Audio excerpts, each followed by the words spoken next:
Today we are going to finish a fairy house. I started the architecture, design and the build about a month ago actually, and today I thought I'm going to finish this. I'm going to finish it and I'm going to talk to you a little bit about why I'm making a fairy house, because at 37 it's not really what I thought I would be doing. Alas, it has occupied a fair lot of mind space over the last few weeks, and yeah, before we get started I'll show you what's been done thus far. So I guess it makes sense to show you the bulk of the fairy house. This is an old Duplo box, and when you flick it on its side and ignore what's going on inside of it, kind of, this is the inside. So this is going to act as my building, which means I need to cover this part because I've painted the rest of it in a chalk paint. Anyway, I'll tell you about the ideas in a second. The roof looks a lot like this. It's the lid from the box, and I have expertly, skillfully hot glue gunned it to these little bamboo canes that I trimmed, and the chicken wire. All right, and obviously fairy lights for the house. Of course, the doors and the windows on the fairy house have to open. I discovered this in my research. So I'm just going to use the doors and the windows from the Duplo set. So of course they will open, you will be able to peep in and see inside, and thus some battery operated fairy lights that came from my camper van will work perfectly for this.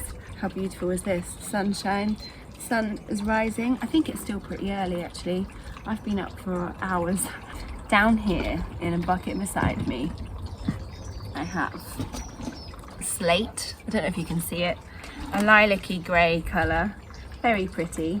I bought them to just to pretty up the whole garden and to line some of my beds, you know, maybe to fill out the gravel. I've just been like putting it in all over the place.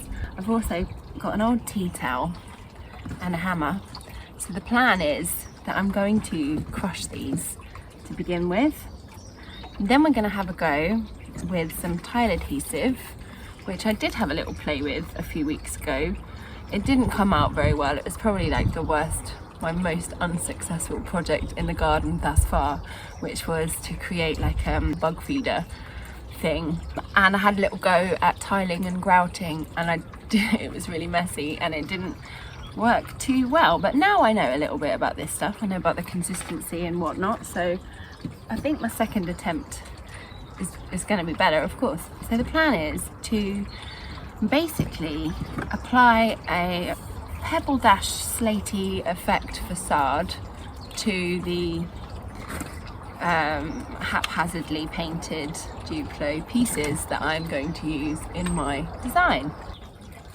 So why am I making a fairy house? Where to begin? Alright, so I'm a sensitive kind of being, and sensitive to energies and whatnot. Got my chair stuck in the paving, that's it, and have sensed energies here in this house since I moved in. Often feel like I catch things in my peripheral. I'm always like but I feel good about it. I don't feel like it's a sinister kind of energy that I'm picking up on, especially in this area, this part of the garden, which is the south part of the garden. So there was that to begin with.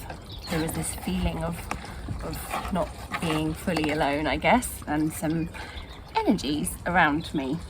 I woke up in the middle of the night and I came outside, and really when I think about just saying that sounds really odd, because although I do often have the dog staying here, and so I do let her out regularly to exercise and tinkle and whatnot, I didn't let her out. It wasn't because I was letting her out. I just came outside, I think just to look at the garden, because I can't help myself. Just get this pulling to be outside. Something just told me to walk around the corner, and I walked around the corner and I came face to face with a fully black cat just looking at me. And I was like, hi. And it was about 4 a.m. And then as I walked in, I felt like ooh, that was something, huh? Like, I don't even know what made me go outside. So I had this. And of course I looked it up the following day and looked up the significance and the symbolism, and because I just feel like the universe is constantly communicating with us all the time. We just choose whether or not we want to tune in and interpret or not. Maybe we don't always choose. Sometimes we can't help but not, because other things are distracting for us, especially in this day and age. As the weather's been warming up and I've come outside, I've been really paying a lot more attention to the ground covering and realising that the grass that I thought was just kind of grass all winter, just assumed it was mostly grass, is actually mostly moss. Moss and fairies just go together, right? And I think I've always known that because my nanny, who had a big impact on my early childhood and growing up especially, she often took me to places that were known to be places where fairies lived. She would capture my imagination with these stories, and they always felt like they were mossy places and woody places. So I was paying attention to the fact that there was all this moss around me, and I just had this feeling. Continued to potter about in the garden and do my thing, and I kind of just move as the spirit takes me. Some things that I'm not always physically capable of doing, and I've got all these great ideas, but I really have to work with what my capabilities and my resources say, and my, everything else. So I just do as I do. I just come out here and just do. I have some plans and ideas in my mind, but often I just do. And my daughter came outside to have a little tour of the garden, and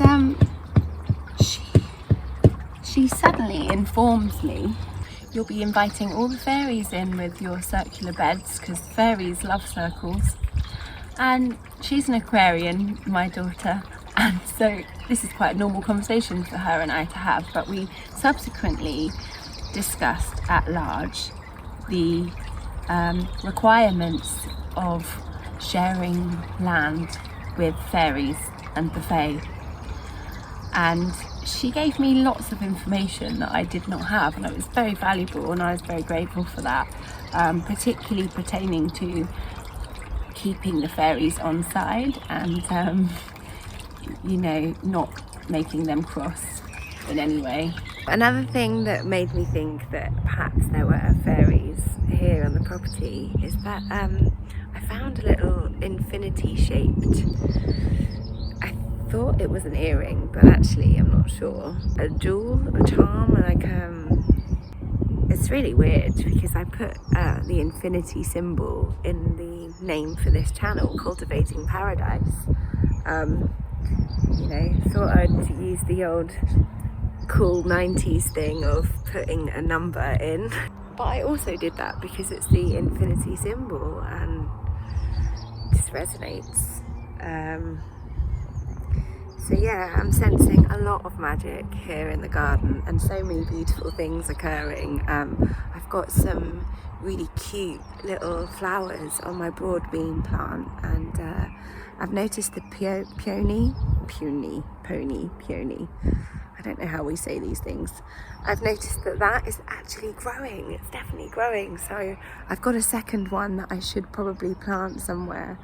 I've been thinking a lot about how much space there is to grow and wanting to create a little more space. But we have to kind of go slow with these things, and I don't want to run before I can walk. So the pardon the pun. I'm always making jokes about walking, it's just daft. But anyway, thanks for joining me for another video. We'll talk more about the fairies at a later date. Thank you for being here with me today, and I will see you in my next video. Bye!